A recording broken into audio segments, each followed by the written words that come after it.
Hola, buenas tardes. Vamos a presentar el primer tema del segundo módulo, recolección, obtención y procesamiento de la sangre. En este tema, que es de selección de donadores por métodos clínicos y de laboratorio, vamos a abordar aquellos puntos más relevantes porque el tiempo es corto. Hay muchas aristas que debemos de explorar en cuanto a este tema, pero en esta ocasión vamos a tocar aquellos que resultan más sensibles al momento de realizar la valoración de un donador de sangre, principalmente para aquellas cuestiones de sangre total. Eh, cada tipo de evaluación, en el caso, por ejemplo, de donación autóloga o en el caso de donación de aféresis o algún tipo de hemocomponente en especial, obviamente debe de tener algunos criterios específicos y exclusivos para poder realizar la valoración. Aquí yo voy a abordar de forma general, no voy a entrar en especificaciones tan detalladas y más o menos aplican para todo el tipo de donación de sangre.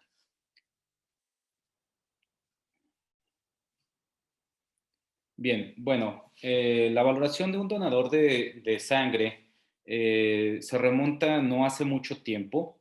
Principalmente aquí en México tenemos varios antecedentes que nos dejan bien claro cómo se hacía la donación de sangre anteriormente. Pues antes de 1986 todavía en México se realizaba donación de sangre de forma remunerada. Y esto de donación, pues obviamente queda solamente la palabra, ya que pues se pagaba de forma sistemática a los donadores a fin de obtener un tejido de forma permanente. Y por lo general no existía un criterio bien claro de quiénes podían donar, quiénes no podían donar. Y en todo caso, la mayoría de las donaciones que se realizaban eran de disponentes que no cumplían con las cuestiones mínimas de seguridad o de, de mínimo riesgo para los pacientes. Eh, a partir del brote de VIH en 1985 o inicios de los años 80, empezaron a existir varias publicaciones referentes a la transmisión de este virus por medio de la donación de sangre o por medio de la transfusión sanguínea. En México se hicieron bastantes estudios estadísticos y de salud pública. Hay uno que principalmente en la ciudad de Puebla se realizó por medio del doctor Marín López, que a la postre fue director del Centro Nacional de la Transfusión Sanguínea, en donde se estudió a aquellos donadores que asistían a los bancos de sangre en la ciudad de Puebla de forma sistemática. Estos donadores, bueno, se observó que cerca del 32% eran portadores de HIV y que eh, perdón, que el 32% de los portadores de HIV se habían adquirido por medio de la transfusión sanguínea. En el caso de los donadores de sangre se demostró que habían adquirido el virus por medio de equipos de sangría que eran reutilizables anteriormente, es decir, tanto los sistemas de extracción de sangre, tanto las agujas y las mangueras que se utilizaban, pues eran reutilizables. Entonces no había una forma adecuada de poder contener la transmisión también incluso por esta vía, no solamente por la transfusión. Posteriormente, bueno, ya en 1987, con estos datos, la Secretaría de Salud, por medio de una ley, estableció que se prohibía la remuneración por la sangre o por las donaciones que se realizaban. Y aparte hizo de forma obligatoria el tamizaje inmunológico para pruebas de HIV en los donadores o disponentes sanguíneos. A partir de este momento se abre un parteaguas bastante importante en la seguridad transfusional, y a partir de esto se empiezan a trabajar también la emisión de las normas que hoy conocemos. La primera de ellas fue la que se formuló en el año 1993, que se publicó en el Diario Oficial de la Federación, que es la NOM 003 SSA2 de 1993, y que incluía los criterios para la selección y tamizaje de enfermedades transmisibles por la transfusión.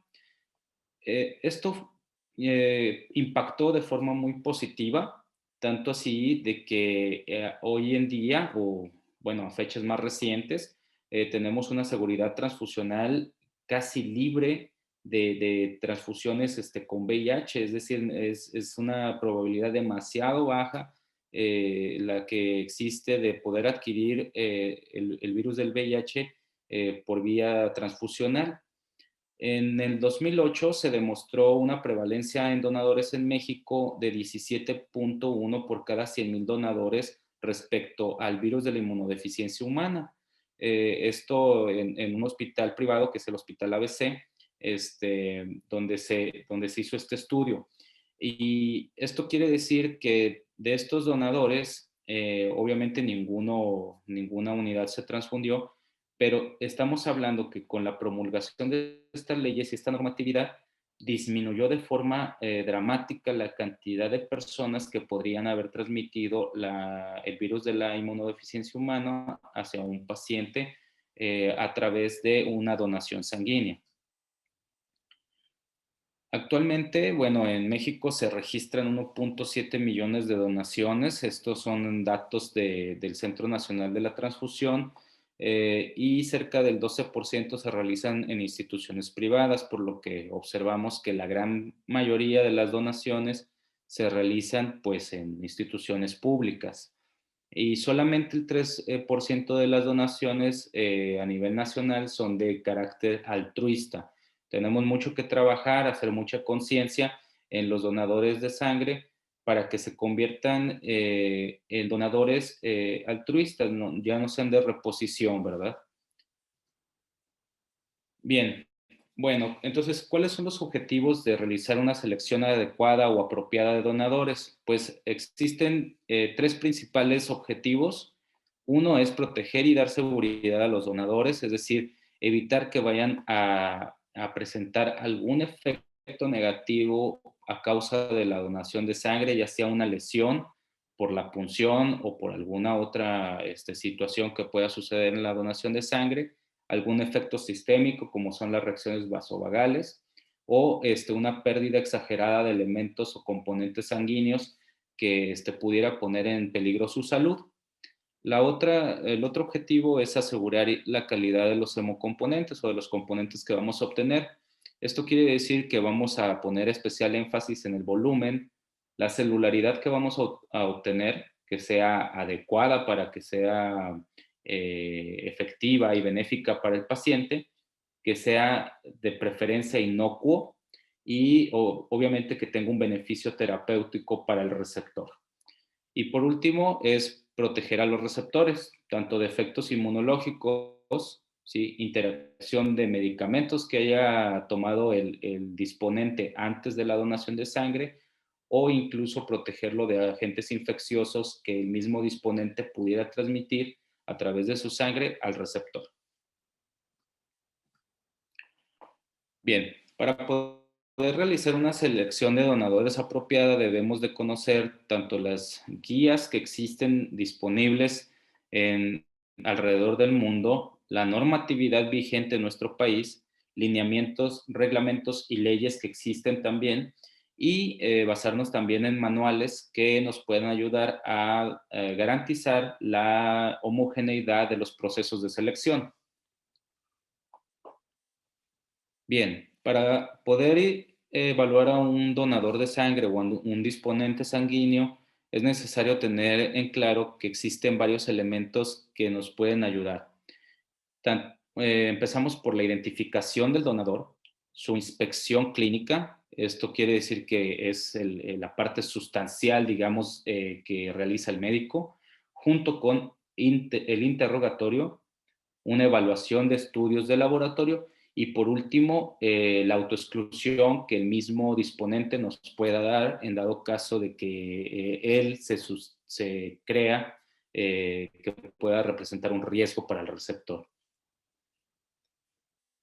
Bien, dentro de las guías y normas que vamos a abordar para poder tener una panorámica amplia respecto a lo que hacemos nosotros aquí en México y lo que hace el resto del mundo, vamos a utilizar la normatividad mexicana y la vamos a comparar con con las guías de Estados Unidos, las guías de Australia, los criterios que nos da por medio de sus guías la OMS y aquellos lineamientos o guías que nos puedan ofrecer en Estados Unidos, tanto los manuales de la ABB y aquellas disposiciones, incluso legales, que nos pueda dar la FDA clínica o el Ministerio de Salud. Vamos a utilizarlas de forma indistinta, no vamos a inferir en el hecho de que algunos son lineamientos, otras son normas, otras son recomendaciones, sino que vamos a hablar de ellas de forma indistinta para ampliar nuestro conocimiento, pero siempre con una observancia de rigor normativo en México.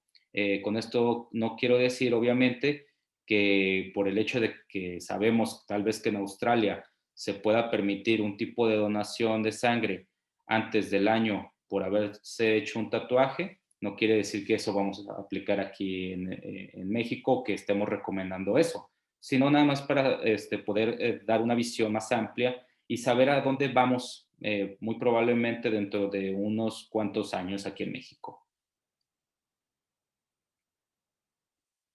Bien, vamos a abordar primero la selección por métodos clínicos. Esto se basa obviamente en la participación de diferentes personajes que existen dentro del banco de sangre y no exclusivamente en el médico. Recordemos que el banco de sangre es un equipo multidisciplinario en donde se integran tanto personal operativo como personal administrativo y todos debemos de cooperar para que la sangre sea lo más segura posible.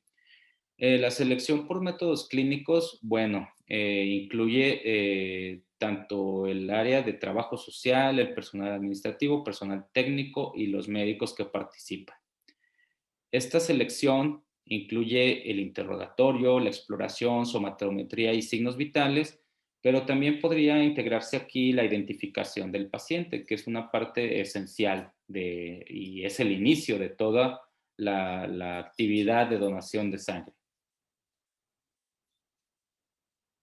Bien, el interrogatorio debe de ser hecho por un médico capacitado, tiene que ser de forma metódica y cuidadosa, debe de realizarse de una forma lo más sistemáticamente posible en el aspecto de que siempre se debe de aplicar el mismo cuestionario y de preferencia formulado de la misma manera para obtener la mayor cantidad posible de información acerca de nuestro disponente. Es muy frecuente que los disponentes tengan dificultades para poderse expresar y nosotros tenemos que facilitarles el entendimiento, ofrecer incluso opciones de respuesta que no comprometan la respuesta de ellos ni coaccionarlos, pero sí facilitarles de forma sencilla la interacción con nosotros, evitando los tecnicismos. También debemos de procurar que sea privado y confidencial. En algunos bancos de sangre, bueno, la arquitectura de nuestros hospitales, que por lo general no están hechos para hacer bancos de sangre, no nos permiten el 100% de esta actividad de forma privada y confidencial, pero debemos de darle al disponente la mayor factibilidad de que sus respuestas van a ser confidenciales y siempre guardando el secreto profesional. También toda actividad que realicemos en nuestra valoración debe de registrarse en nuestra historia clínica, tanto la exploración, los hallazgos que observemos, físicos o los comentarios que nos pueda hacer el disponente que pudieran afectar o favorecer la donación, ¿por qué no? Y aquellas situaciones que pudieran ser en un futuro importantes. Bien, nuestra historia clínica, bueno, sabemos que cuenta con muchas partes relevantes. Creo que una de ellas es la ficha de identificación. Hay veces que nosotros como médicos o profesionales lo desdeñamos y es una parte muy sustanciosa que podemos sacar mucho provecho para poder conocer a nuestro donador incluso antes de que entre al consultorio y saber cómo lo vamos a abordar o vamos a saber qué tipo de preguntas formular de forma encaminada a ciertos factores de riesgo que pudieran estar presentes en él. Por ejemplo, el primer paso es identificar, bueno, después de su nombre, la fecha de nacimiento y su edad. Sabemos que nuestra norma, la edad para poder donar va desde los 18 años cumplidos hasta los 65 años y sus meses. Esto también se puede observar como un lineamiento que está presentado en el Consejo Europeo, pero existen variaciones de este tipo de criterios, como lo es en el Reino Unido, que puede ir desde los 17 hasta los 65 años y se puede incluso continuar donando después de esos 65 años bajo el criterio médico. Nosotros hemos observado muchos donadores que se han acercado a los bancos de sangre que tienen más de 66 años y que efectivamente gozan de una excelente salud y pudieran seguir donando, pero nuestra normatividad nos dice ya no se puede. Entonces, ¿debemos de respetar eso? Sí, pero también debemos de saber que existen otras normatividades o lineamientos que nos pudieran dar luz en un futuro cuando se construya una nueva norma. Y, por ejemplo, en el caso de la bebé es un caso muy peculiar en el otro extremo de la vida de los donadores. Como se puede observar, podemos iniciar desde los 16 años a tomar disponentes sanguíneos y 17 años en algunos estados de la Unión Americana. Y es totalmente válido. Se ha observado nada más que sí existe una relación en cuanto a la cantidad de lipotimias que se llegan a presentar en estos grupos de edad, pero aún así, bueno, está permitido bajo ciertos criterios y normativas en Estados Unidos. En cuanto al sexo, bueno, no existe un impedimento normativo en ninguna de los lineamientos, guías o normas que están presentes en el mundo. Y esto más bien es una cuestión de tipo cultural, en el cual algunos bancos de sangre solicitan preferentemente varones, o que incluso los mismos familiares o pacientes solicitan que sus donadores sean de preferencia hombres. Esto no debería de suceder. Tanto mujeres como hombres son excelentes donadores, pero obviamente cada uno de ellos, de estos disponentes, se van a valorar para conocer sus posibilidades. El lugar de nacimiento y la residencia también es un apartado importante, puesto que se puede identificar algunas exposiciones a eventos endémicos transmisibles. Por ejemplo, aquellas situaciones en donde está presente la transmisión de enfermedades por vectores, como puede ser el dengue, el Zika, la malaria, etcétera. También algunas situaciones como puede ser enfermedades por priones, ¿sí? Como sucedió en el Reino Unido a inicios de los años 90. Entonces, este tipo de situaciones pudieran ayudarnos a dirigir nuestra historia clínica y sobre todo para vigilar que no existan riesgos para nuestro paciente. El tipo de donación también es relevante, puesto que en algunas situaciones podemos observar que vienen donadores voluntarios. Siempre es necesario preguntar cuál es el objetivo de la donación del donador altruista. En muchas ocasiones sabemos que los van a remunerar, se les va a dar algún tipo de prebenda o algún tipo de ayuda en calificaciones. Algunos estudiantes les solicitan este tipo de donación llamada voluntaria.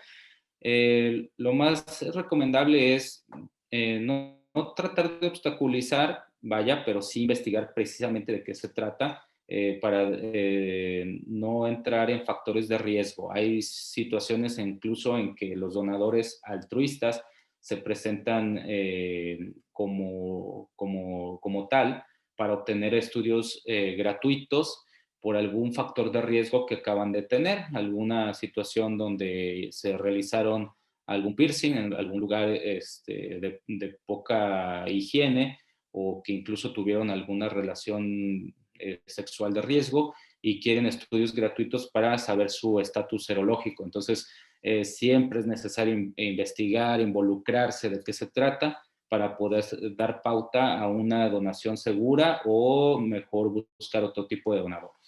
También si se trata de donaciones autólogas, halogénicas, investigar también quién las está dirigiendo en el caso de las autólogas y si se van a, si es de forma halogénica, bueno, saber quién es el familiar o qué tipo de parentesco con la persona con la que se va a hacer la reposición.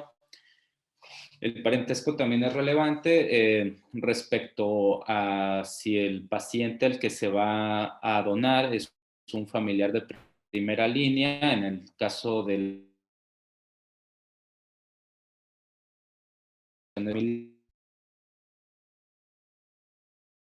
nos ha tocado, por ejemplo, eh, eh, cónyuges directos de personas que han recibido múltiples transfusiones en el último año o incluso de situaciones en pacientes con hemodiálisis o esposos de personas que son portadores de HIV o hepatitis B. Entonces, cuidado con ese tipo de donaciones. Debemos de investigar precisamente de qué se trata esa donación. Personas, su ocupación también es relevante, si son personas que tienen exposiciones de riesgo o aficiones de riesgo. Hay personas maratonistas que van a donar para mantener un nivel de hemoglobina estable o de hematocrito estable. Bueno, hay que vigilar pues las actividades de alto rendimiento en esos casos. Hay que vigilar ese tipo de situaciones. También si tiene registros en nuestro banco de sangre, cuántas asistencias ha tenido y los resultados de ellas, que no haya presentado, por ejemplo, lipotimias o que haya presentado algún resultado anómalo, ¿no? Y eso lo vamos a verificar por medio de registros anteriores, como se llaman delta checks, por ejemplo, en el caso de donadores frecuentes, que podemos observar que tienen disminución del hematocrito de forma sistemática en las últimas 3 o 4 donaciones. Bueno, debemos de investigar qué es lo que está sucediendo. Y lo mismo si el paciente, perdón, si el donador ha tenido autoexclusiones, si ha presentado autoexclusiones de forma recurrente, lo más adecuado sería investigar, bueno, si se trata de una mala interpretación de nuestro material de autoexclusión o si debemos mejor solicitar que se presente otro tipo de donador debido a los resultados y al riesgo que representa esa persona con las respuestas que nos está dando. Bien, una vez que revisamos la ficha, bueno, entonces nos integramos al interrogatorio. Este interrogatorio debe de ser principalmente informativo, es decir, tenemos que inculcar en el donador cuál es el objetivo de este interrogatorio. Debemos de hacerle de su conocimiento que es para su beneficio y para beneficio del paciente que va a recibir su sangre. Debe de ser un trato en lo posible amable y empático. Sabemos que muchas de las personas que van a donar, ya lo veíamos anteriormente, cerca del 96%.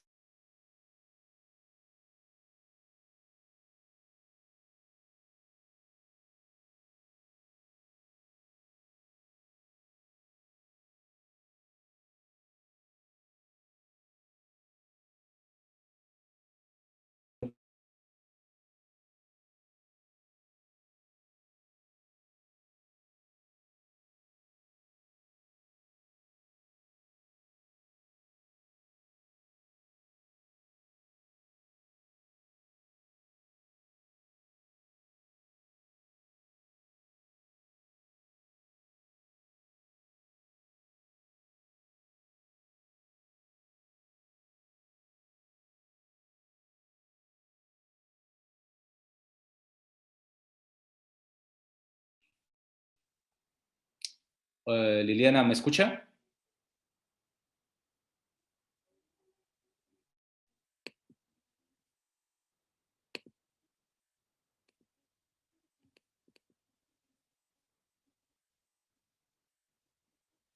Bien, bueno,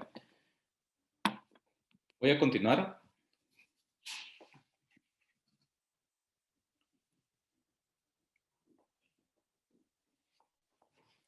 En el interrogatorio debemos de abordar el estado mental, ¿sí? Del donador. Debemos de interrogarlo de forma desde lo más sencillo, si ha donado anteriormente, si comprende qué es lo que vamos a hacer. Él debe de estar en la capacidad de podernos otorgar su consentimiento y debe de gozar de plena libertad y voluntad para poder realizar el procedimiento. En algunos casos hemos observado personas que tienen algún tipo de discapacidad y que no gozan plenamente de estas características de libertad, como puede ser personas con síndrome de Down o con algún retraso de su componente cognitivo y que son incapaces de saber exactamente qué es lo que vamos a hacer y por qué lo vamos a hacer. Entonces, este tipo de personas no deben de ser disponentes sanguíneos, puesto que no tienen una conciencia plena de qué vamos a realizar y el consentimiento que nos pudiera otorgar en dado caso no tiene la validez ética que se requiere para este tipo de eventos. El siguiente paso durante el interrogatorio como médicos es identificar al donador. Debemos de preguntar su nombre completo, debemos de comprobar también su edad y su fecha de nacimiento que coincida con lo que estamos observando. En muchos bancos de sangre y muchos sistemas informáticos, bueno, ya nos permiten ingresar una fotografía del disponente, pero hay que tener cuidado en aquellos bancos de sangre en donde no tenemos este tipo de herramientas informáticas porque la historia clínica puede ser fácilmente confundida con la de otro disponente, sobre todo si se llena la ficha de identificación antes de la valoración del mismo disponente.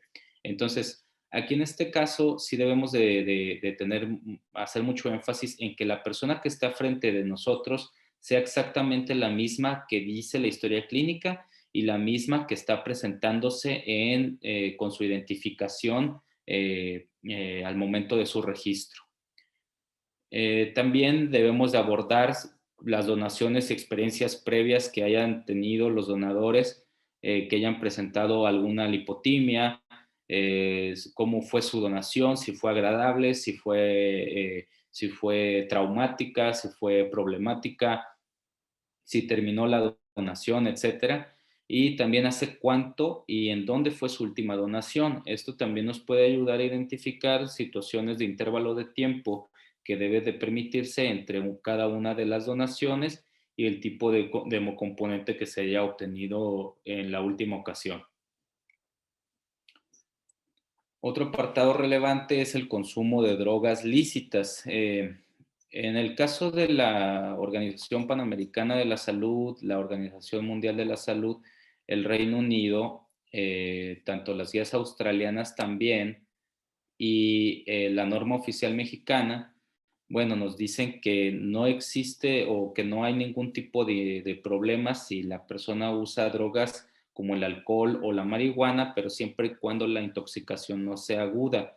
Es decir, si hace 2 días, 3 días utilizó ese tipo de drogas, bueno, no hay ningún inconveniente siempre y cuando se presente en buen estado físico y mental el donador. Eh, Sin embargo, creo que aquí debemos de hacer un acotamiento hacia el criterio médico en donde prevalezca la inspección. Algunas ocasiones podemos observar personas que llegan todavía en evidente estado de deshidratación por la cantidad de alcohol que tomaron o que ingirieron una gran cantidad un día antes o 2 días antes y que aún pudiera ser un problema para su estabilidad hemodinámica, bueno, y eso ya entra a criterio del médico que está valorando a este donador. En cuanto a las drogas ilícitas, bueno, están permitidas siempre y cuando no se utilicen objetos punzocortantes para su aplicación. Y esto, por lo general, está permitido en todas las guías o en todas las normas, pero hace una alusión muy importante cuando se utiliza una jeringa o algún objeto punzocortante, en donde debemos de hacer algún diferimento por ejemplo, en la norma oficial mexicana, la ABB, la Organización Mundial de la Salud y las guías del Reino Unido nos dicen que la exclusión es definitiva en dado caso de que se utilice alguna jeringa. La más habitual, pues podría ser la heroína, pero existen algunas preparaciones de otros fármacos que se pueden inyectar por esa misma vía parenteral y que pueden representar un riesgo sustancial para la transmisión de hepatitis C o hepatitis B, incluido VIH. En el caso de las guías de las guías australianas, bueno, pues se disminuye a 5 años la aceptación, y en el caso de la FDA incluso nos dice a partir de la última emisión de agosto del 2020 que después de 3 meses se puede realizar. Bueno, esto ya está a criterio del director médico del banco de sangre, nos lo dice la FDA. Se pueden aplicar otro tipo de criterios más estrictos si es que así es necesario, pero la FDA al menos ya lo permite. Por otro lado, un apartado muy importante es el ayuno y la alimentación. Creo que todos los bancos de sangre tienen apartados bien estrictos para este tipo de situaciones. Y creo que es más el miedo que la lógica o la evidencia científica sobre si el paciente se nos va o el donador se nos va a poner mal, si le vamos a provocar una lipotimia, si es que se encuentra con un ayuno inadecuado muy corto o a veces muy largo. Bueno, en el caso de las normas oficiales, las guías, en ningún apartado se nombra que debe de haber o existir un ayuno mínimo o que se debe de privar de alimentación. Solamente la Organización Mundial de la Salud y la Organización Panamericana de la Salud no recomiendan privar de la ingesta, y en todo caso, lo que sí se recomienda es dar medio litro de agua antes de la donación. Esto nos va a ayudar, aparte de interactuar de forma positiva con nuestro disponente, de ser más amables con él. Nos va a ayudar para evitar que se presente algún tipo de lipotimia desde grado 1 hasta grado 3. Esto está perfectamente documentado y sería una forma adecuada de tratar a nuestros donadores. En algunos casos, yo lo entiendo, existe aquel lineamiento en donde dice, bueno, el ayuno mínimo debe de ser de una noche antes para los que van a la mañana y de preferencia 4 horas al menos para los donadores que se presentan en horas de la tarde. Creo que este lineamiento va más encaminado a disminuir aquellas situaciones de lipemia en las muestras para poder obtener o hacer un uso completo de la sangre con sus hemocomponentes. Pero realmente no tiene ningún otro fundamento, puesto que si hay alguna muestra que tenga lipemia, esto no interfiere realmente de forma sustancial en las pruebas de serología o en alguna otra prueba que tengamos que hacer previo a la donación o posterior a la donación. En cuanto a la vigilia y el descanso, bueno, no está tampoco definido, no nos dice si cuántas horas mínimas son las que debe de tener un disponente de sueño. Sin embargo, la Organización Panamericana de la Salud, a través de una publicación que se hizo en Nature en el 2005, bueno, se observa que las personas que donan, que las personas, perdón, que tienen epilepsia o focos epilépticos pueden presentarse este tipo de eventos de forma más frecuente cuando existe una privación del descanso o del sueño. Entonces sabemos que las personas que tienen convulsiones o algún tipo de alteración durante la donación de sangre generalmente es porque tienen un foco epiléptico en aquellos eh, que llegan hasta la convulsión, es decir, los estamos induciendo a un estado de ictus cuando los estamos haciendo donar bajo condiciones inadecuadas de descanso, ¿sí? Entonces, es por eso que sí debemos de tener al menos unas 7 horas, 8 horas de descanso, 6 horas como mínimo, diría yo. Ya cada banco de sangre deberá definir qué es lo más conveniente y cómo se debe de presentar su donador de sangre en estos casos. Y otro apartado son los tatuajes y las perforaciones, las cuales en la mayoría de los bancos de sangre pues son permitidas cuando tienen 12 meses o más de haberse hecho, ¿sí? En el caso de la norma oficial mexicana y la Organización Mundial de la Salud, coinciden en esos 2 meses, pero, por ejemplo, en el caso de las guías australianas nos dice que 4 meses son suficientes para un tatuaje y en el caso de las perforaciones, incluso puede ser 24 horas antes de la donación, siempre y cuando se realicen en un estudio certificado por las entidades o autoridades regulatorias sanitarias en Australia. En el caso de la FDA también ya lo disminuyó a 3 meses. Obviamente la gran mayoría de los bancos de sangre en Estados Unidos ya utiliza pruebas de ácidos nucleicos, en donde el periodo de ventana obviamente se reduce. Igual aquí en México, si utilizamos esa metodología, podemos disminuirlo a 4 meses en caso de que así dispongamos este tipo de pruebas en nuestros centros de sangre. Muy bien. Las observaciones que vayamos a hacer sobre los antecedentes patológicos de nuestros donadores deben incluir aquellas enfermedades crónicas o aquellas enfermedades que pudieran representar una descompensación o riesgo tanto para el donador como para el paciente, en dado caso. Por ejemplo, en el caso de la diabetes y la hipertensión arterial, son perfectamente posibles sus donaciones para este tipo de pacientes portadores de estas enfermedades. No hay ningún inconveniente siempre y cuando se encuentren bien controlados y que no haya habido cambios en sus tratamientos en las últimas semanas.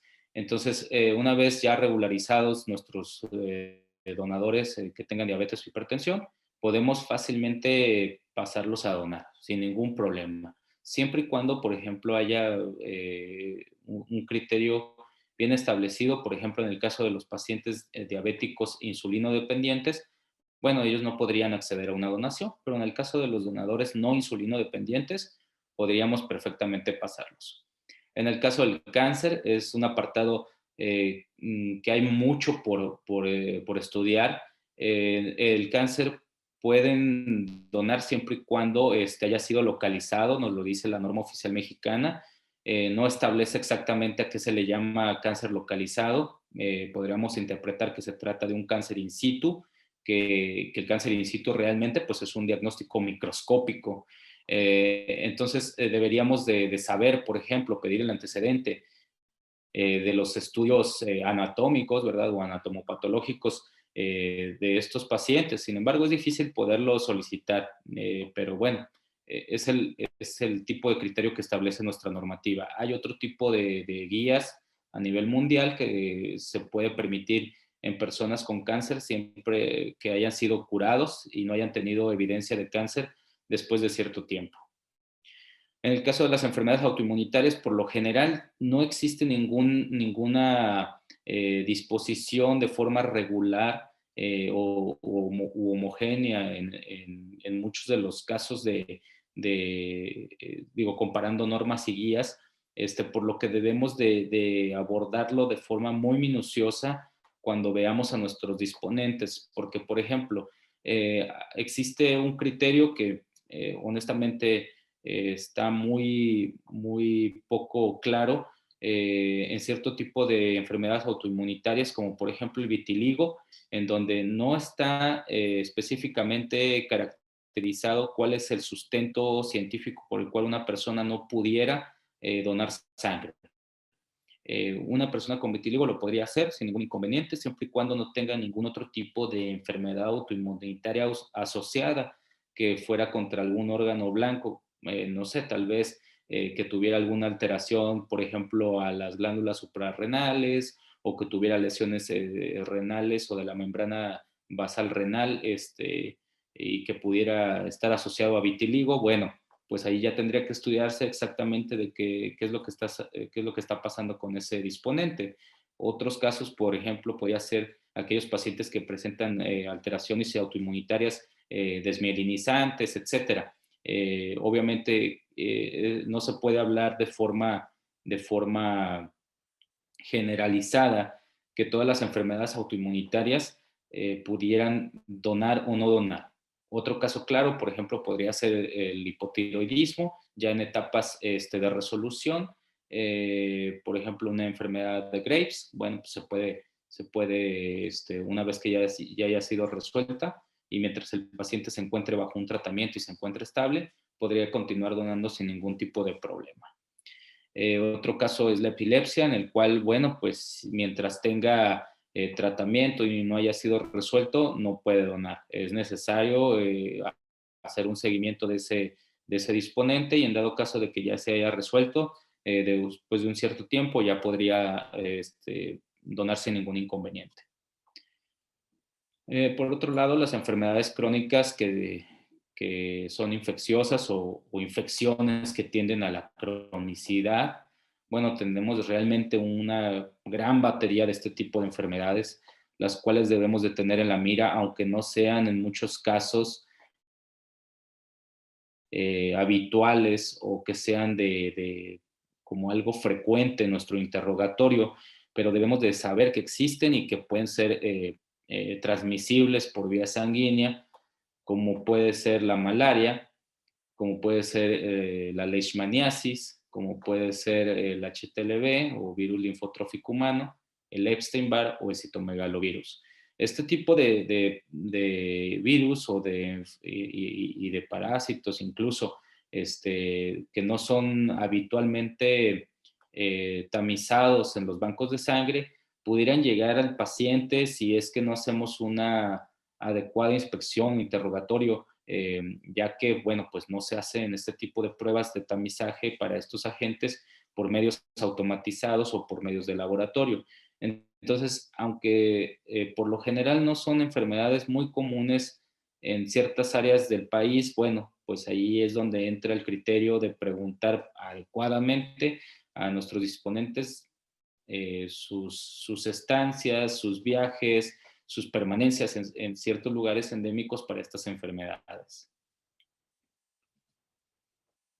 Otro apartado, bueno, las infecciones agudas, que es algo, yo creo que es el grueso de las causas de rechazo que existen en los bancos de sangre y en los centros de colecta. En el caso, por ejemplo, de las enfermedades estacionales, como son las de las vías respiratorias, bueno, debemos de hacer una inspección adecuada de las mucosas, de la cavidad faríngea, y sobre todo prestar mucha atención en la fonética de nuestros donadores. Hay veces que llegan con clara evidencia de voz nasal, ¿verdad? Por la inflamación que se genera en la mucosa nasal. Y bueno, pues tenemos que hacer una exploración lo más detalladamente posible y preguntar directamente si se encuentra enfermo de las vías respiratorias. En muchas ocasiones, pues los mismos donadores, ya nos ha tocado más de uno, que le preguntamos si tiene alguna enfermedad de vías respiratorias y lo niegan. Bueno, pues lo negarán, pero nuestra obligación es procurar la seguridad transfusional. Entonces debemos de garantizar que no va a pasar ninguna enfermedad por ahí. A lo mismo las gastroenteritis y las enfermedades de vías urinarias son muy frecuentes. Debemos de preguntar por lo menos en los últimos 15 días si han presentado este tipo de enfermedades. ¿Por qué motivo? En la mayoría de los casos, las gastroenteritis fugaces, esas que nos dice el donador, sí, tuve una evacuación diarreica o 3 evacuaciones diarreicas hace 3 días, pero se me quitó sola, no tuve mayor malestar, no tuve fiebre, etcétera. Bueno, pues debemos de tener mucho cuidado con ese tipo de situaciones porque podría estar asociado a Campylobacter o alguna Yersinia por allí, que son parte de los microorganismos que más frecuentemente se aíslan en hemocomponentes, principalmente concentrados plaquetarios, por una traslocación de esos agentes infecciosos desde el intestino hasta el torrente sanguíneo en personas enfermas por gastroenteritis, por estos agentes, ¿verdad? Entonces, debemos de tener mucho cuidado cuando nos presentan este tipo de información los donadores, ¿verdad? Si nos dicen, caray, sí me tomé un medicamento, me tomé, no sé, tal vez una buscapina porque tuve dolor de panza, no sé, 3 días antes. Ah, ok, ¿y tuvo diarrea o tuvo alguna otra situación? Pues nada más una evacuacioncita, pero no pasó nada más. Ok, entonces tenemos que poner mucha atención en este tipo de información, los medicamentos, cuánto tiempo le llevó resolverse el problema y qué tan frecuente se presenta también, porque podríamos estar frente a algún proceso de inmunodeficiencia que no estamos previendo. Personas, por ejemplo, que presentan diarreas o gastroenteritis frecuentes, 2, 3 por quincena o por mes. Bueno, pues hay que tener mucho cuidado con este tipo de situaciones. Y también, bueno, pues la enfermedad del momento, que es el COVID, es una pregunta ya obligada, la tenemos que preguntar siempre que se presenta un disponente, si ha padecido COVID, hace cuánto fue, qué tipo de síntomas tuvo, si tuvo alguna complicación y sobre todo también si no ha presentado COVID o ya lo presentó, también no importa, si ha estado cerca de algún caso sospechoso o algún contacto cercano en los últimos 15 días al menos, ¿verdad? Para posteriormente, bueno, pues diferirlo si es que es positiva la respuesta a esta pregunta o hacerle un seguimiento posterior de la donación.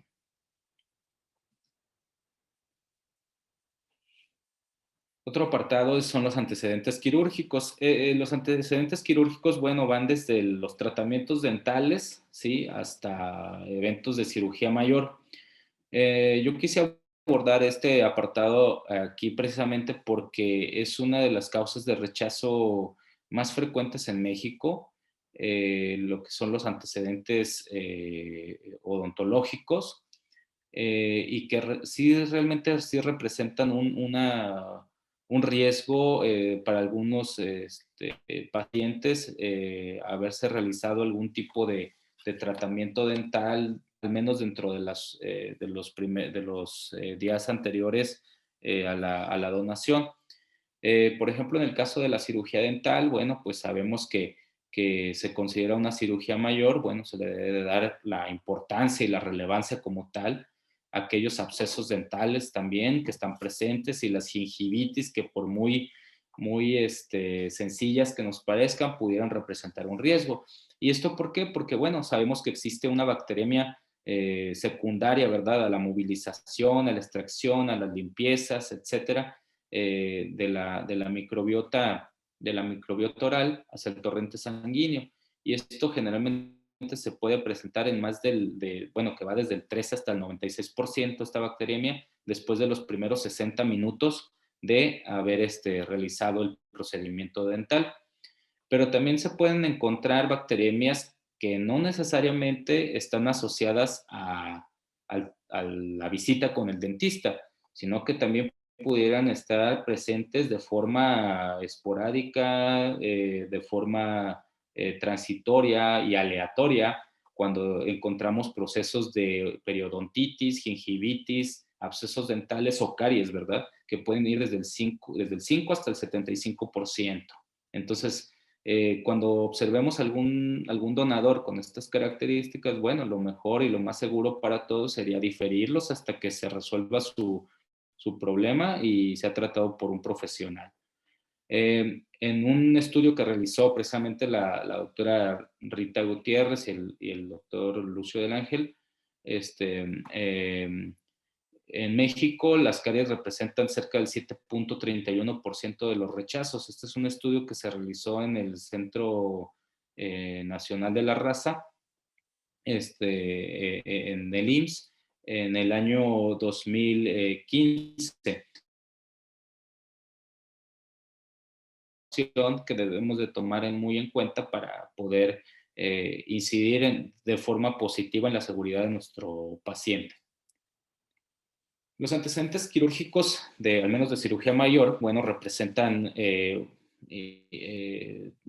o nos pueden dar datos distintos dependiendo del tipo de cirugía. Pueden existir cirugías muy pequeñas que aunque son mayores se consideran inocuas, como por ejemplo la extracción o el retiro de un lipoma, que generalmente, bueno, pues no es, digamos, es mínimamente invasivo, pero hay otro tipo de procedimientos, por ejemplo, una reducción abierta de una fractura, ¿verdad? Con colocación de fijaciones, pues obviamente va a tener otro tipo de proceso inflamatorio y que puede implicar también alteraciones en la celularidad por la pérdida de masa eritrocitaria, ¿verdad? No es lo mismo que me opere de un lipoma a que me operen por un gran machacamiento, una fractura expuesta, una herida por arma de fuego, etcétera, ¿verdad? Entonces, todo eso representan diferentes aristas que debemos de investigar en el caso de nuestros donadores, preguntar si lo han operado, de qué lo han operado y hace cuánto fue esa operación. Y poder evaluar el tipo de cirugía, si tuvo alguna pérdida de masa eritrocitaria, si fue expuesto a los antígenos, por ejemplo, en una transfusión, o si también pudo haber riesgo de una translocación de microbiota. Son situaciones que nos pudieran ayudar a entablar un riesgo o una relación de riesgo entre ese proceso quirúrgico y la donación presente. Por ejemplo, en el caso de la norma oficial mexicana, la Organización Panamericana de la Salud, Organización Mundial, Consejo Europeo y la ABB, todos coinciden en que debemos dejar un lapso de 6 meses para este tipo de eventos. Obviamente, si fue transfundido, debemos de esperar un año. Por otro lado, las guías australianas de la Cruz Roja Australiana no definen un tiempo, sino que el médico que está valorando debe de establecer cuánto es lo adecuado según el tipo de donación y los apartados o los criterios que acabo de exponerles. Por otro lado, bueno, pues la exposición de los antígenos, como decíamos nosotros, es de gran relevancia. Si es que el paciente ha recibido alguna vez, perdón, el donador ha recibido alguna vez sangre, deberíamos nosotros tener de forma dirigida un rastreo de anticuerpos para estos disponentes. Sobre todo si no lo hacemos de forma rutinaria en nuestro hospital. Sería lo recomendable para todos los centros de colecta o servicios de transfusión que todas las unidades antes de la transfusión sanguínea tuvieran un rastreo. Bueno, pero sabemos que en México hay muchas limitaciones respecto al equipamiento de los bancos de sangre, pero al menos sí aquellos donadores que pudieran haber tenido una exposición eh, eh, alta a algo antígeno. Por ejemplo, en el año 2018 se publicó en la revista de Hematología Mexicana por parte del Centro Estatal de la Transfusión Sanguínea de Chihuahua, un estudio en donde se revelaba que el 35.1 de los disponentes de sangre presentaban algún tipo de anticuerpo irregular. Y este 35.1, bueno, pues tenía antecedentes transfusionales. Entonces, sin duda alguna, este es un evento altamente inmunizador, por lo cual debemos de tomar este dato como un parteaguas también para poder establecer en nuestros bancos de sangre un criterio claro sobre la aplicación de este rastreo, ¿verdad? Además también, bueno, pues por otro lado es el riesgo de transmisión de enfermedades transmisibles como las que hablábamos hace un momento, ¿verdad? Bien, la actividad sexual, bueno, es un apartado sumamente amplio. Voy a tratar de hablar solo de las situaciones más comunes y digamos de las que más nos causan, nos llaman la atención, ¿verdad? Y nos causan, por ejemplo, definir qué es qué tipo de exclusiones debemos de aplicar para aquellas personas que tienen prácticas sexuales de riesgo. En el caso de la norma oficial mexicana nos dice que No nos habla, bueno, vaya, de orientaciones sexuales, preferencias sexuales, identidad de género, no nos habla nada de eso. Y de hecho, la norma oficial 003 que utilizábamos antes, que ya no es vigente, sí tenía la palabra homosexual dentro del cuerpo de la norma. Actualmente la norma 253, que es la vigente, ya no viene la palabra homosexual, ya no viene alguna situación de restricción para las personas que tienen orientación sexual por su propio género. Por ejemplo, en el caso de la norma nos dice que un evento o práctica de riesgo es aquella en la que ocurre contacto o traspaso de sangre, secreciones sexuales u otros líquidos corporales de personas que pudieran tener infecciones transmisibles con sitios del cuerpo de otra persona a través de los cuales el agente infeccioso pudiese penetrar. Entonces, un evento, práctica o actividad de riesgo pudiera entablarse tanto de una que tiene eso de forma imprudencial, digamos, o de forma esporádica con desconocidos, al menos así lo podríamos interpretar. Por ejemplo, alguna persona que tiene un accidente con alguna aguja contaminada, llámese, por ejemplo, personal médico de enfermería o algún otro, o algún químico, ¿verdad? Que esté trabajando tomando una muestra y se pincha con una aguja, bueno, pues es una persona que tiene una práctica de riesgo, ¿verdad? Pero no está establecido, por ejemplo, alguna restricción para personas que por alguna preferencia deciden tener este tipo de prácticas. Sin embargo, debemos de saber también, y eso sí no lo podemos omitir, que existen situaciones de riesgo que implican, vaya, tener un conocimiento apropiado y con validez científica sobre nuestras decisiones. Por ejemplo, en el caso de las personas que tienen cambio de pareja sexual, lo podríamos definir como una actividad de riesgo y debería de pasar al menos un año para poder donar. También aquellas personas que tienen sexo por drogas o dinero, y en dado caso también hombres que tienen sexo con otros hombres. ¿Por qué motivo? Bueno, de diferentes formas se ha observado, por ejemplo, que personas que son portadores de HIV, ciertos porcentajes se clasifican por el tipo de exposición. Por ejemplo, las mujeres trabajadoras sexuales del universo de personas que tienen HIV, bueno, pues ellas solamente representan el 0.7%, lo cual es una incidencia relativamente baja para el tipo de actividad que tienen. En cambio, por ejemplo, los hombres trabajadores sexuales representan el 24.1% del universo de personas portadoras de HIV en México.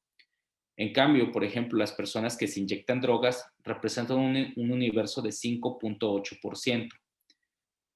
En el caso de personas que son hombres que tienen sexo con otros hombres en México, ¿sí? Aquí está representado un universo de 17.3% de todas las personas portadoras de HIV en México. Y mujeres transgénero, de 15 a 20%, ¿sí? Según los datos del CENSIDA. Por otro lado, en Estados Unidos, así sencilla y llanamente, nos dicen que todas las personas que se consideran hombres que tienen sexo con otros hombres representan el 69% de los nuevos casos de HIV en Estados Unidos cada año. Esto de forma regular hasta la última publicación que nos hace el CDC en septiembre del 2020. Entonces, estos datos quieren decir que efectivamente sí existe un riesgo, sobre todo en aquella población homosexual varonil, para poder contraer y obviamente transmitir alguna enfermedad de índole sanguíneo, ¿sí? Entonces, sí debemos de estar conscientes, aunque la norma no nos lo diga, debemos de saber que existen probabilidades más altas en este grupo de personas. Últimamente en Estados Unidos, por hombres que tienen sexo con otros hombres, siempre y cuando mantengan la misma pareja sexual en el último año, lo cual me parece una situación prudente. No se puede clasificar que todos los hombres que tienen sexo con otros hombres se encuentren en promiscuidad. Entonces, al menos la fidelidad o la constancia con una misma pareja nos ayuda a disminuir el riesgo de que se pueda transmitir enfermedad de HIV o hepatitis B a un paciente. Por ejemplo, en el caso de México, estas son las estadísticas que tenemos hasta el 2018, que es el último dato que tengo disponible. Esto es del Sistema Especial de Vigilancia Epidemiológica de VIH-Sida en el 2019. Estas son las transfusiones que se relacionaron o los eventos de contagio que se relacionaron con transfusiones sanguíneas. Si ustedes observan, a partir de 1985, 84, perdón, se empiezan a observar casos de HIV por transfusión y se empiezan a incrementar de forma exponencial. Obviamente todo esto dado por el sistema de demovigilancia que empieza a imperar en el país y donde se exige el tamizaje de HIV a partir del año 1987. Y posteriormente, por la aplicación de normativas, leyes, etcétera, empieza a reducir de forma dramática a partir del año 1992, en donde ya actualmente, bueno, se ha depletado la cantidad de transfusiones o de enfermedades de HIV relacionadas a una transfusión sanguínea y prácticamente se conserva en cero desde el 2005, con sus excepciones en el año 2016 y en el año 2017, donde se presentaron uno y dos casos relativamente. Bien, otro apartado son los antecedentes obstétricos. Estos son altamente inmunizadores, debemos de tenerlos muy en cuenta, sobre todo cuando hagamos selección, obviamente, de mujeres dentro de nuestro registro, ¿verdad? Tenemos tanto eventos inmunizadores para antígenos eritrocitarios como para antígenos leucocitarios. Tanto los antígenos eritrocitarios, bueno, los más comunes, obviamente es el antígeno D, que es el que, por así decirlo, tiene la mayor fuerza inmunogénica y que son sobre todo mujeres que son de RH negativo, ¿no? O que tienen antígeno D negativo. Entonces, estas mujeres, si tuvieron hijos RH positivos o D positivos, lo más probable es que se hayan inmunizado si es que no tuvieron un control prenatal adecuado, ¿sí? O en personas que hayan recibido una transfusión sanguínea en donde no haya habido una adecuada compatibilización o una adecuada transfusión. Eh, eh, entonces, decíamos nosotros que es importante hacer una buena interrogatorio para poder establecer si se ha transfundido un donador o no y poder establecer un pronóstico y sobre todo aplicar el rastreo de anticuerpos irregulares.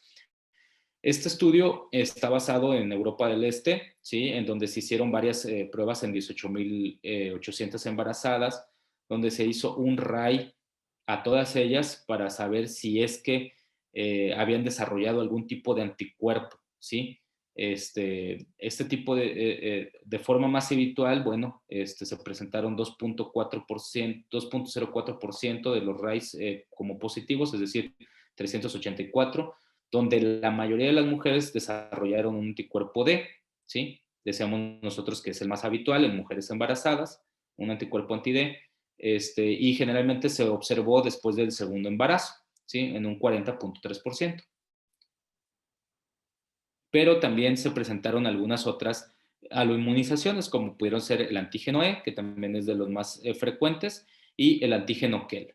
Así también el antígeno, inmunización al antígeno M. Por otro lado, también se pueden presentar aloinmunizaciones por HLA, ¿sí? Esta, recordemos que es el antígeno leucocitario humano y está presente en plaquetas, está presente en linfocitos, está presente en neutrófilos y generalmente surge cuando existe un entrecruzamiento entre la sangre del feto o del producto, mejor dicho, hacia la madre. Entonces, y también sucede con los antígenos eritrocitarios, pero también puede suceder con contra estos antígenos leucocitarios. Entonces, Generalmente la probabilidad de que se presente un anticuerpo anti-HLA va aumentando conforme a la cantidad de eventos obstétricos que vaya presentando las pacientes o las donadoras.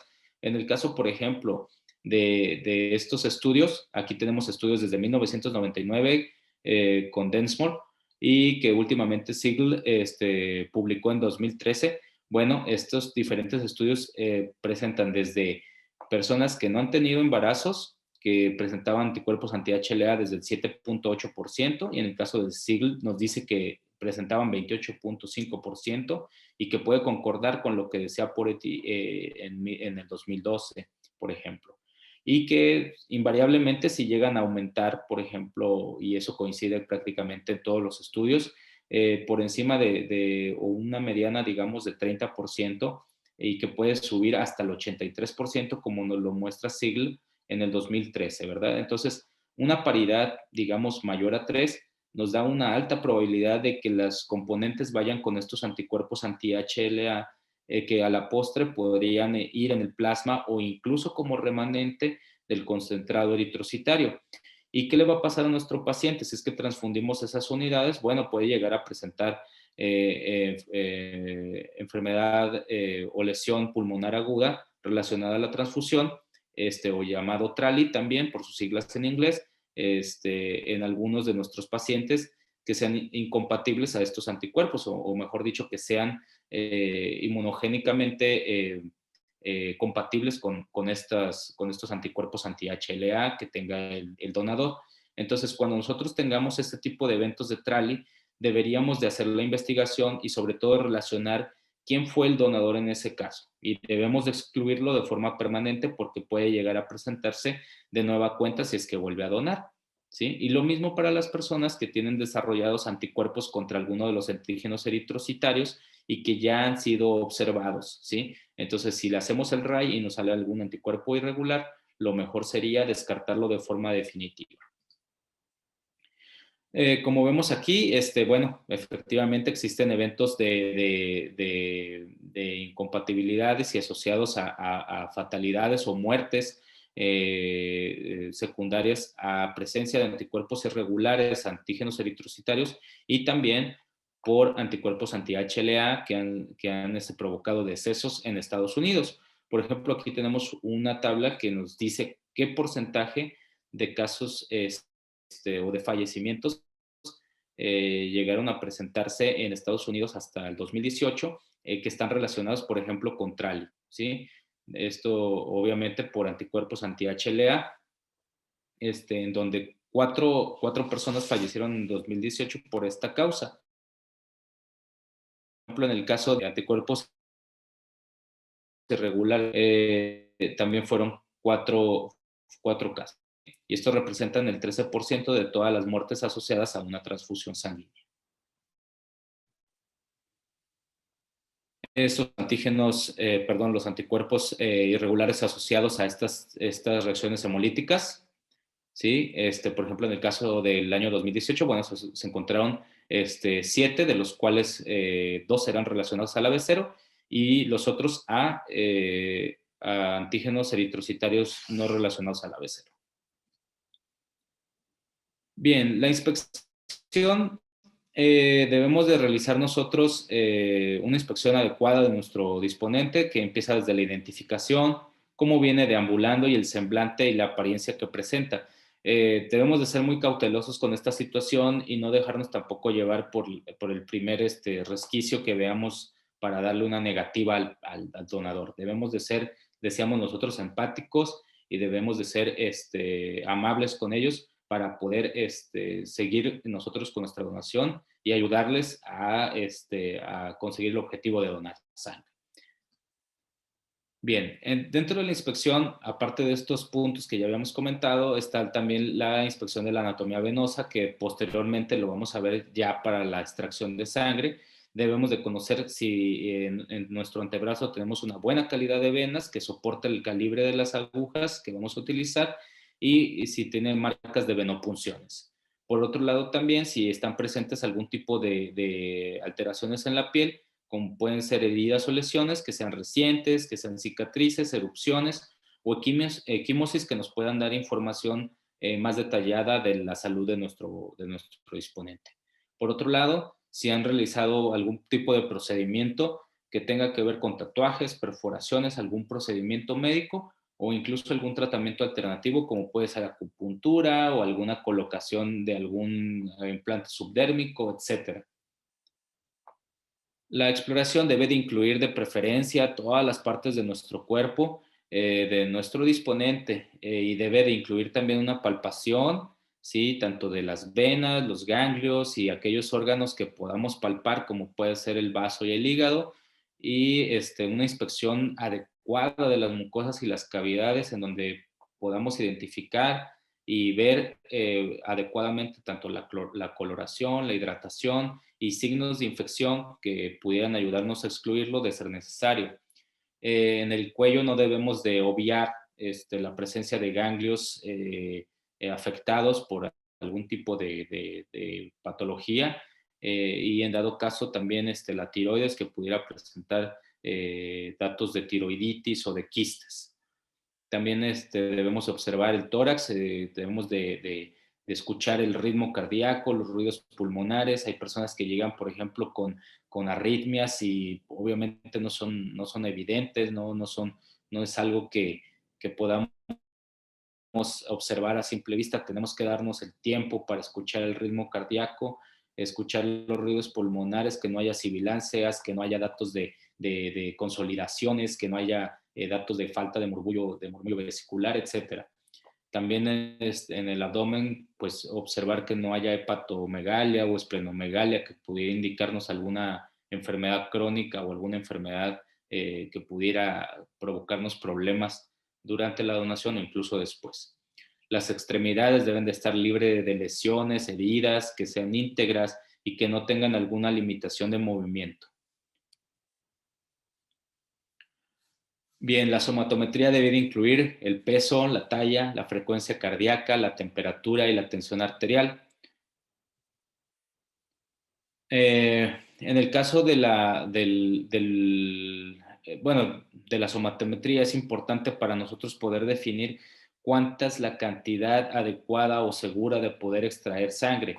Aquí en este caso, por ejemplo, podemos observar la tabla de Nadler que nos dice cuánto es el volumen sanguíneo que podemos extraer de forma segura en un donador de sangre o al menos antes de que se empiecen a presentar datos de hipotensión o de lipotimia.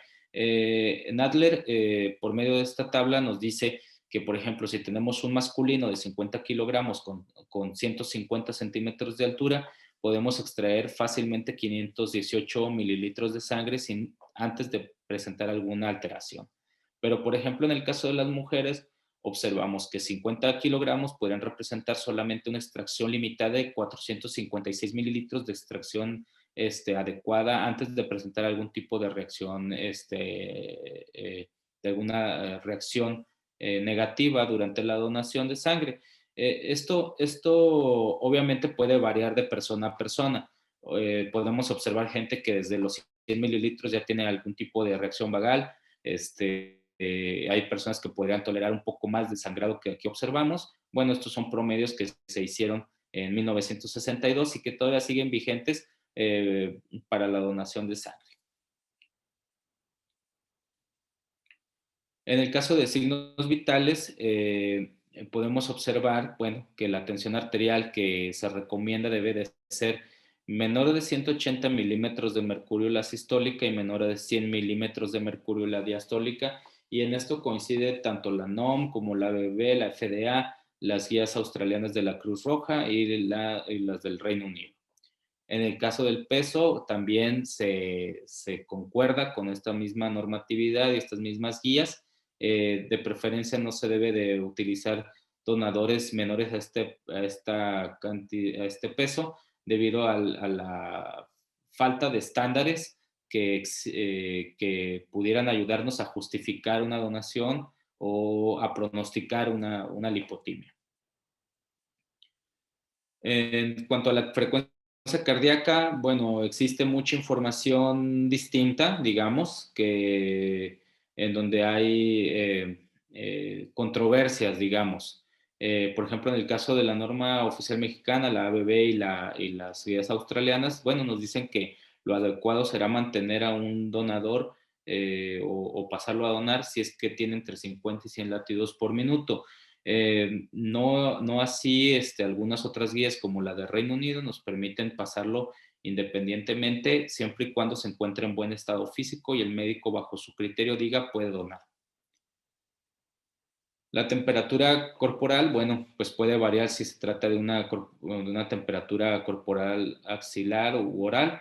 En el caso de la norma oficial mexicana y la ABB, la FDA, las guías australianas y las del Reino Unido concuerdan en este tipo de clasificación para poder pasar a donar. Y sobre todo, bueno, debemos de ser muy enfáticos con el donador de sangre, cómo se siente él para donar. Nosotros podemos hacer una inspección muy buena, podemos hacer un interrogatorio excelente, podemos ser muy empáticos y totalmente, totalmente enfocados hacia los datos que nos puede entregar nuestra rigurosa inspección, pero siempre debemos de preguntarle qué es lo que él siente, sobre todo físicamente. Podríamos escuchar tal vez que se siente nervioso, que se siente incómodo, que tal vez le faltan horas de sueño, que se siente con sed, que se siente con mucha hambre. Pueden ser datos que nos pueden advertir de un riesgo para el donador. Siempre debemos mantener esa confianza o darle esa confianza o hacerle saber que puede excluirse ese día y debemos de facilitarle el retorno en dado caso de que en ese momento diga, ¿sabe qué, doctor? Ahorita que me tomaron la muestra me sentí un poco mal. Ok, vamos haciendo una cosa, vamos adelantando nuestro interrogatorio, vamos haciéndote tu valoración, vamos inspeccionándote. Si no existe ninguna contraindicación, descansa bien en tu casa, hidrátate, relájate y el día de mañana puedes volver con nosotros para continuar con tu donación y terminar el proceso de selección. Entonces, eso generará, aparte de una comunicación abierta y más confianza hacia el banco de sangre, menos probabilidades de que haya una reacción adversa y muy probablemente ese donador va a volver. Entonces, siempre debemos de integrar a nuestra exploración física y a nuestra valoración esta pregunta que me parece sumamente relevante.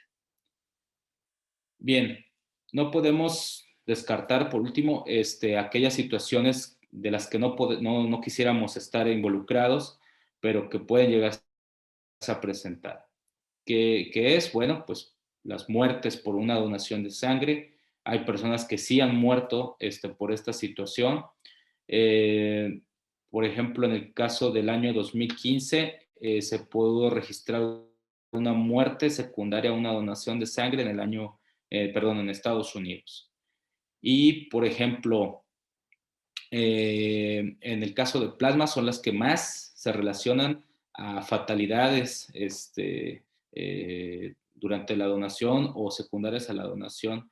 Aquí están incluidas algunas que no están descartadas del todo, pero bueno, son datos que debemos de tenerlos vigentes y muy en mente. Sí se pueden llegar a presentar situaciones adversas que pueden ir desde muy pequeñas, como ya sabemos, algún hematoma, un pequeño dolor en el área de punción, malestar general, náuseas, vómitos, desmayos, convulsiones, pero no podemos descartar que el donador pudiera llegar en algún momento a tener un riesgo mayor. En el caso de los métodos de laboratorio, fácil, se determinan como previas a la donación o posterior a la donación. Por lo general, las que son previas a la donación es la cuantificación de la hemoglobina, el hematocrito y las plaquetas. En el caso de posteriores a la donación, nos recomienda que sea el grupo IRH y las serológicas. Hay muchos bancos de sangre, bueno, que optan por hacer otro tipo de pruebas previas a la donación. Yo no lo recomiendo porque implican mucho tiempo, implican también dinero. Hay quienes aplican, por ejemplo, la prueba de BDRL o RPR antes de la donación o, por ejemplo, de Brusela, la rosa de Bengala, antes de la donación de sangre o excluir por grupo sanguíneo, también lo he visto en algunos lugares. Yo creo que no es lo más recomendable, puesto que es algo sumamente costoso a largo plazo y que podría implicar también una inadecuada selección, no tanto en el caso del BRL o RPR, pero sí, digamos, en un grupo sanguíneo, porque, digo, excluir por grupo sanguíneo no creo que sea algo ético ni prudente.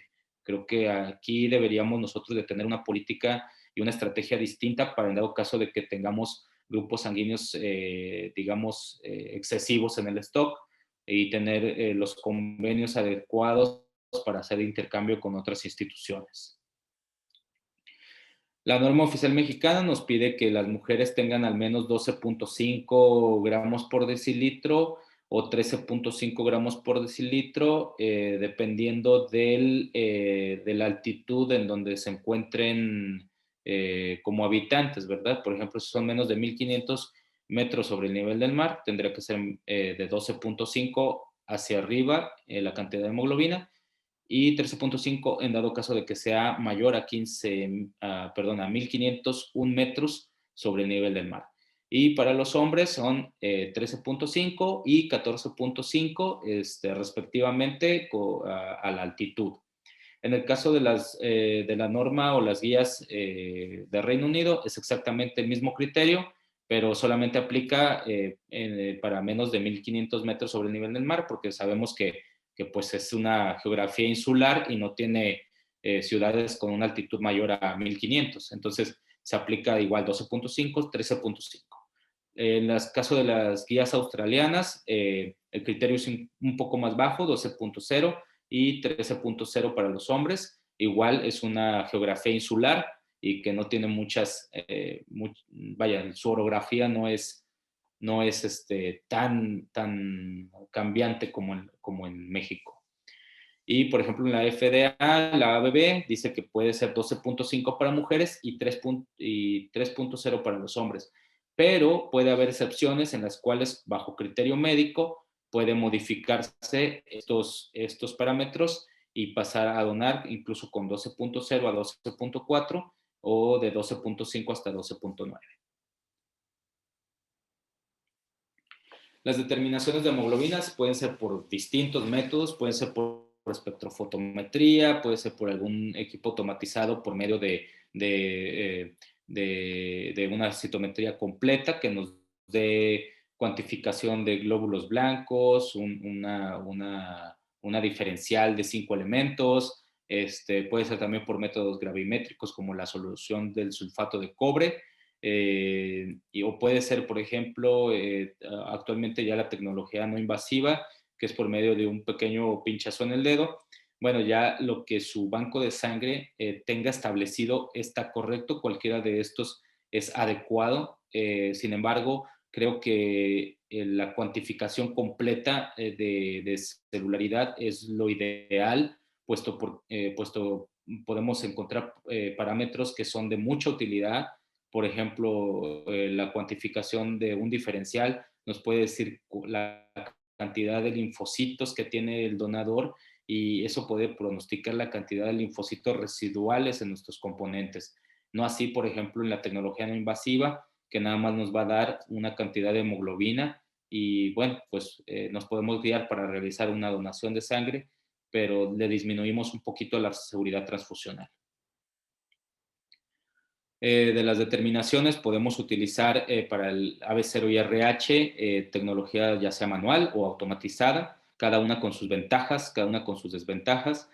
Por ejemplo, en el caso de la manual, pues tendrá que ser por tubo de preferencia. No se considera válido hacerlo por placa, tiene que ser de preferencia en tubo, pero esto implica un riguroso control de calidad de los hemoclasificadores, hacer comprobaciones con cada uno de ellos. Y aparte tenemos la desventaja de que tiene una frecuencia alta de errores cléricos. Podemos allí tener muchos problemas y con las transcripciones o las determinaciones al momento de hacer la lectura de los tubos, que nos puede llevar incluso a reacciones transfusionales severas.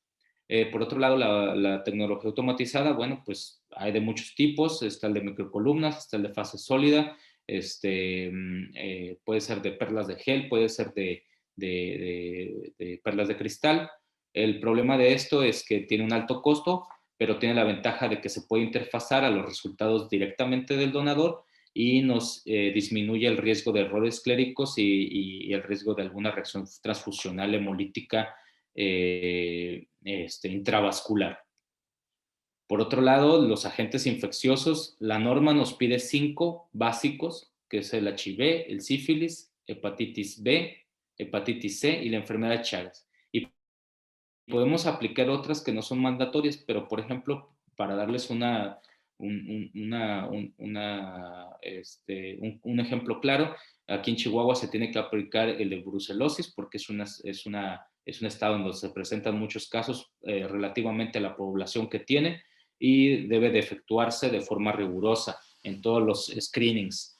De la misma manera, por ejemplo, el ABB y la FDA nos solicita que haya al menos 7 pruebas, es decir, un panel un poquito más amplio que el que tenemos nosotros, que incluye el virus del oeste del Nilo y el virus linfotrófico humano, aparte de otras no mandatorias que se pueden aplicar como Epstein-Barr, citomegalovirus, etcétera, ya lo que cada uno de los estados quisiera implementar o que incluso el director médico del banco de sangre crea que es adecuado para su población.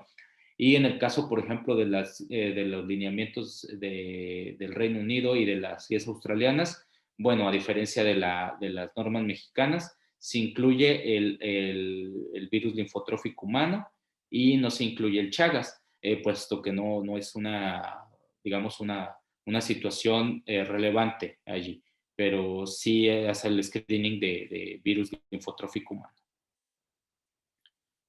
Bien, bueno, pues esta información es la que les tengo a ustedes. Espero les haya sido de mucha utilidad o les vaya a ser de mucha utilidad en un futuro.